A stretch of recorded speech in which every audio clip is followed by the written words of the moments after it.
பழனி முருகப்பெருமானின் கையில் இருக்கும் தண்டத்தில் கிளி அமர்ந்திருப்பதை காணலாம். முருகன் கைதண்டத்தில் கிளி அமர்ந்திருக்கும் காரணத்தை இதுவரை பலரும் யோசித்திருக்க மாட்டார்கள். அதை பற்றி இந்த பதிவில் காண்போம்.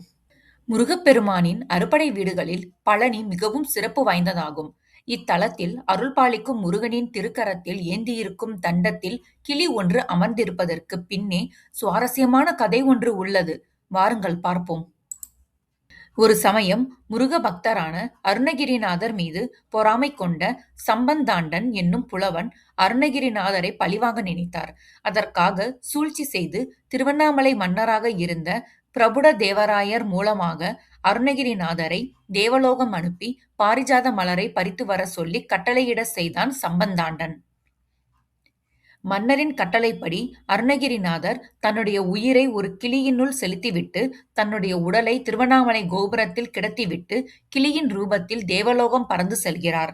இதுதான் சந்தர்ப்பம் என்று எண்ணிய சம்பந்தாண்டன் அருணகிரிநாதரின் உடலை தகனம் செய்து விடுகிறான். பாரிஜாத மலரை பறித்துக்கொண்டு பூலோகம் வந்த அருணகிரிநாதர் தனது உடல் காணாமல் போனதை எண்ணி திகைக்கிறார்.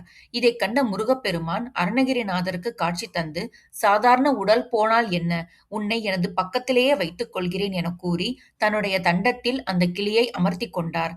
இதன் பின்னரே பழனி முருகனின் தண்டத்தில் அருணகிரிநாதர் கிளியாக அமர்ந்து பக்தர்களுக்கு காட்சியளிக்கிறார்.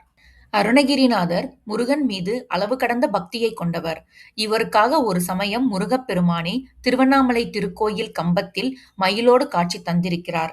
இதனால் இத்தலம் முருகப்பெருமானை கம்பத்து இளையனார் என்றும் அழைப்பார்கள். ஒரு சமயம் அருணகிரிநாதர் தனது உயிரை மாய்த்துக் கொள்ள கோயில் கோபுரத்தின் உச்சிக்கு சென்றபோது அவரை தடுத்து முருகப்பெருமான் தனது வேலால் சரவணபவ என்ற 6 எழுத்து மந்திரத்தை அவர் நாவில் பொறித்து மனிதகுல மேன்மைக்காக பக்தி பாடல்களை இயற்ற சொல்லி முத்தை திரு பத்தி திருநகை என்ற பாடலின் முதல் வரியை எடுத்துக் கொடுத்துவிட்டு மறைந்தார் என்பது வரலாறு. இது போன்ற ஆன்மீக தகவல்கள் மேலும் அறிய சேனலை லைக் பண்ணுங்க, ஷேர் பண்ணுங்க, சப்ஸ்கிரைப் பண்ணுங்க.